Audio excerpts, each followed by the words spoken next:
Há séculos, a definição de animal tem causado controvérsia.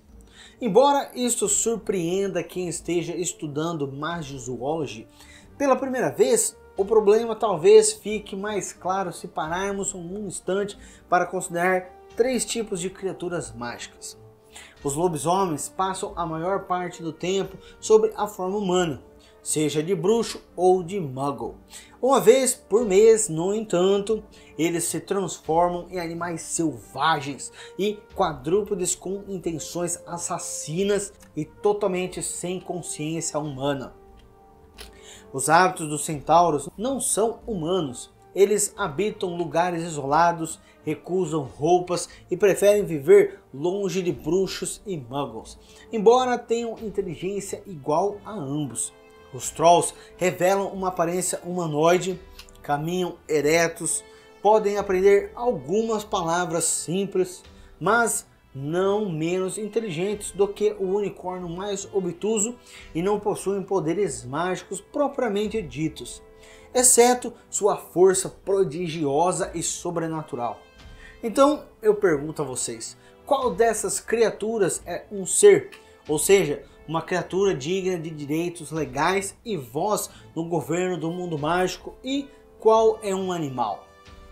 As primeiras tentativas para decidir que criaturas mágicas deveriam ser designadas animais é extremamente primitiva. Burdock Molden, chefe do Conselho de Bruxos que precede o Ministério da Magia, no século XIV, decretou que todo membro da comunidade mágica que caminhasse sobre duas pernas, dali em diante faria jus à condição de ser, e os demais permaneceriam animais. Imbuído de um espírito fraterno, ele convidou todos os seres a se reunirem com os bruxos em um encontro de cúpula para discutir as novas leis da magia e descobrir, para seu intenso desapontamento, que errara nos cálculos. O salão do encontro estava apinhado de duendes que haviam trazido em sua companhia o maior número de criaturas bípedes que encontraram. Conforme nos conta Batilda Bagshot em Uma História da Magia, ela escreve: mal se conseguia ouvir com a gritaria dos diricals, os lamentos dos agoreiros e o canto incessante e agudo dos fulpers.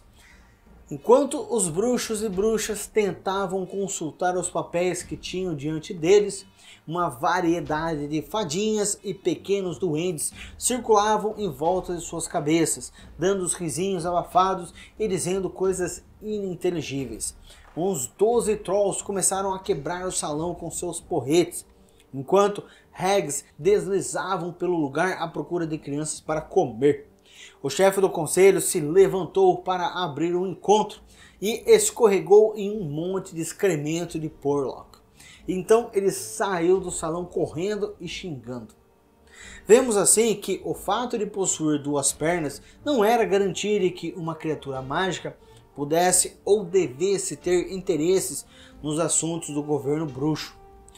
Amargurado, Burdock Molden renegou qualquer tentativa de integrar os membros não bruxos da comunidade mágica no Conselho de Bruxos. A sucessora de Molden, Madame Elfrida Clegg, tentou redefinir os seres na esperança de criar laços mais fortes com outras criaturas mágicas. Seres, declarou ela, eram aqueles capazes de falar uma língua humana. Todos que conseguissem falar inteligivelmente aos membros do conselho estavam, portanto, convidados a comparecer ao próximo encontro. Mais uma vez, porém, houve problemas. Os trolls, que tinham aprendido com os duendes algumas frases simples, começaram a destruir o salão como antes. Os Jarvis corriam em torno das pernas das cadeiras dos conselheiros, unhando os tornozelos ao seu alcance. Entre mentes, uma grande delegação de fantasmas que havia sido barrado sob a liderança de Molden, mediante o argumento de que não andavam sobre duas pernas, mas deslizavam, compareceu, mas eles se retiraram desgostosos com o que denominaram mais tarde de ênfase descarada do conselho nas necessidades dos vivos em oposição aos desejos dos mortos. Os centauros, que sobre Muldoon haviam sido classificados como animais e agora sobre Madame Clegg definidos como seres, recusaram-se a comparecer ao conselho em protesto pela exclusão dos sereianos, que não eram capazes de conversar em outra língua exceto sereiaco quando subiam à superfície. Somente em 1811 foram encontradas definições que a maior parte da comunidade mágica achou aceitáveis. Grogan Stump, o ministro da magia recém-nomeado, decretou que um ser era qualquer criatura que possuísse inteligência suficiente para compreender as leis da comunidade mágica e para compartilhar a responsabilidade nas preparações de tais leis. Uma exceção foi feita para os fantasmas, que concordaram que era insensível classificá-los como seres, quando eles na verdade eram não vivos ou espíritos. Stump então criou os 3 subdepartamentos do Departamento para Regulação e Controle de Criaturas Mágicas que existe hoje, que são a Divisão de Animais, a Divisão de Seres e a Divisão de Espíritos. Na ausência dos duendes, os Trolls foram interrogados e o conselho concluiu que não entendiam nada do que lhes era dito. Foram, portanto, classificados como animais, apesar de andarem sobre 2 pernas. Os sereianos, pela primeira vez, foram convidados por meio de intérpretes a se tornarem seres. Fadinhas, elfos e gnomos, apesar de sua aparência humanoide, foram relegados com firmeza à categoria de animais. Naturalmente, a questão não se encerrou aí. Todos conhecemos os extremistas que fazem campanha pela classificação dos Muggles como animais. Todos sabemos que os centauros recusaram a condição de seres e solicitaram permanecer como animais. Os centauros foram contra a classificação de algumas criaturas como seres, como as bruxas más, conhecidas como hags, e vampiros, e declararam que eles iriam se autogovernar separadamente dos bruxos. O Ministério da Magia aceitou seus termos a contragosto. Mesmo existindo um escritório de relacionamento com os centauros no Departamento de Animais, no Departamento para Regulação e Controle de Criaturas Mágicas, ele nunca foi utilizado. De fato, ser enviado para este escritório virou uma piada interna dentro do departamento e significa que a pessoa em questão será demitida em breve.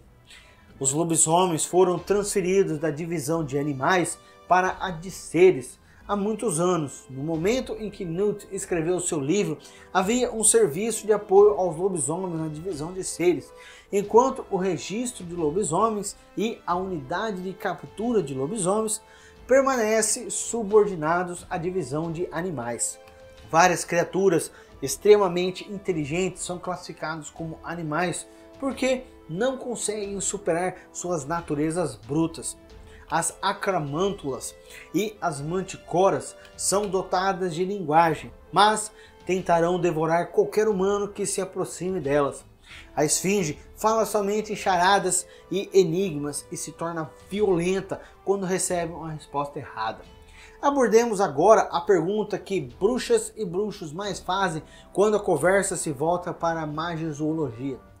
Por que os muggles não veem essas criaturas?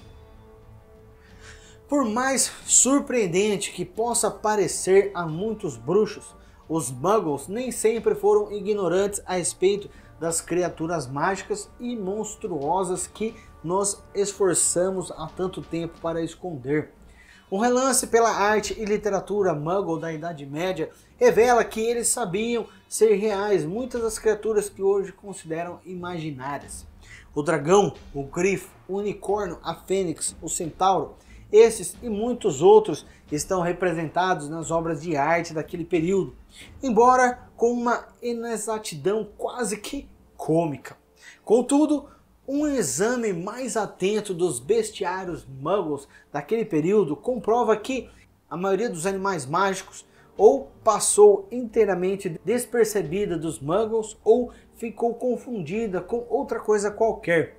Eu pude examinar o fragmento do manuscrito a seguir, de autoria de um tal irmão Benedito, um monge franciscano de Worcestershire, e ele escreve: hoje, quando andava pelo canteiro de ervas, afastei um pé de manjericão e descobri um furão de tamanho monstruoso. Ele não correu nem se escondeu, como costumam fazer esses animais, mas saltou sobre mim, fazendo-me cair de costas no chão e gritando com uma fúria pouco natural: "Tal fora, careca!" Então ele mordeu o meu nariz com tanta força que fiquei sangrando por muitas horas. O Frei não quis acreditar que eu encontrara um furão falante e até me perguntou se eu andava bebendo o vinho de nabos do irmão Bonifácio. Como o meu nariz continuou inchado e sangrando, fui dispensado de assistir às vésperas. Evidentemente, nosso amigo Muggle tinha descoberto não um furão, como ele supôs, mas um Jarvey, muito provavelmente em perseguição à sua vítima preferida, os gnomos. A compreensão insuficiente é muitas vezes mais perigosa do que a ignorância, e o temor que os Muggles têm da magia sem dúvida aumentou com o seu medo do que poderia estar escondido em seus canteiros de ervas. A perseguição dos Muggles aos bruxos nessa época estava atingindo uma intensidade até então desconhecida, e a visão de animais como dragões e hipogrifos continua para a histeria dos Muggles. Não é o meu objetivo aqui, e nem foi o de Newt, quando ele escreveu o livro dele, discutir o período de trevas que precedeu a retirada dos bruxos para a clandestinidade. Quem estiver interessado na história completa deste período particularmente sangrento da vida dos bruxos, deve consultar Uma História da Magia de Bathilda Bagshot, da editora Little Red Books, de 1947. Devemos estar nesse momento interessados apenas no destino dos animais fabulosos que, como nós próprios, tiveram de se ocultar para que os Muggles se convencessem de que magia não existia. A Confederação Internacional dos Bruxos, então, discutiu a questão em sua famosa reunião de cúpula de 1692. Nada menos de 7 semanas de discussão, por vezes azedas, entre bruxos de todas as nacionalidades, foram decididas ao espinhoso problema das criaturas mágicas. Quantas espécies poderiam ser ocultadas do olhar dos Muggles e qual deveriam ser? Onde e como escondê-las? E o debate prosseguiu acalorado, e embora houvesse criaturas inconscientes de que seu destino estava sendo decidido, outras contribuíram para o debate. Delegações de centauros, sereianos e duendes foram persuadidas a comparecer à reunião de cúpula. Finalmente chegaram a um acordo. À exceção dos duendes, 27 espécies, desde os enormes dragões aos Bundimuns, deveriam ser escondidas dos Muggles, de modo a criar a ilusão de que jamais haviam existido, exceto na imaginação. Esse número cresceu no século seguinte, à medida que os bruxos adquiriram maior confiança nos seus métodos de ocultamento. Em 1750, foi inserido no Estatuto Internacional de Sigilo em Magia a cláusula 73, hoje respeitada pelos ministérios da magia do mundo inteiro. E ela escreve: todo governo bruxo se responsabilizará pelo ocultamento, cuidado e controle de todos os animais, seres e espíritos mágicos que vivem dentro das fronteiras do seu território. Se tais criaturas causarem mal ou chamarem a atenção da comunidade Muggle, o governo bruxo da nação afetada será disciplinado pela Confederação Internacional dos Bruxos.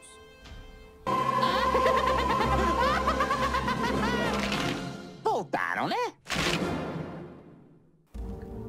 Isso é tudo por hoje, porém, logo vou começar a contar sobre os animais fantásticos que habitam o nosso mundo.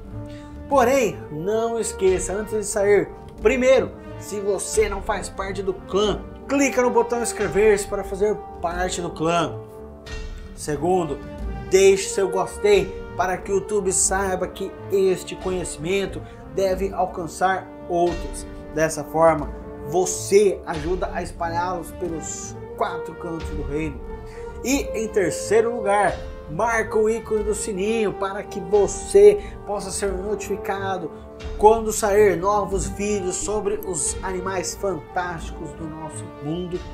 E também não se esquece, me segue nas minhas redes sociais, os links estão na tela aparecendo e eles estão na descrição deste vídeo, para que você possa ficar sabendo sobre os próximos vídeos que eu estarei liberando. E também, até o próximo vídeo, que os antigos deuses possam guiá-lo em seu caminho.